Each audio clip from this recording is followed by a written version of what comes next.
રહ્યું છે 3 દિવસ પછી પણ ગ્રામ્ય વિસ્તારોમાં જળબંબાકારની પરિસ્થિતિ છે। ભલાડા, દલોલી, બામણગામ અને બાલોતરી ગામે ખેતરો પાણીમાં ગરકાવ છે।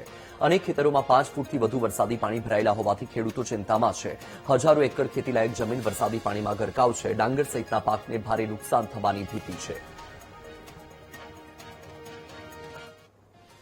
આ વિસ્તાર બામણગામ, દલોલી, વિરોધા અને વાલોતરીને લગતો વિસ્તાર છે। આ સેન્ટ્રલ લાઇન છે।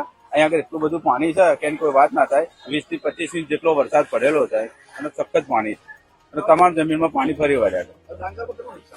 ડાંગરમાં પૂરેપૂરું નુકસાન જ છે, કારણ કે ડાંગર તો બધી રોપી હતી, બીજું કે ધરું પાકી છે, લોકોને ધરુંનું પણ મોટું નુકસાન છે। પાણી છે આજુબાજુના તમામ ગામો, બામણગામથી માંડી અસામલી સુધીના નીચાણવાળા તમામ ગામોમાં આ પરિસ્થિતિ છે અને ખેડૂતોએ પૂરેપૂરો ખર્ચો કરી ડાંગરનો પાકની વાવણી કરી દીધી હતી। હવે તમામ પ્રકારનો ખર્ચ પાતળ થયો છે। હવે પછી રોપવા માટે એમની પાસે ધરું પણ બચ્યા નથી। એટલે સરકારશ્રીને મારી એક વિનંતી છે કે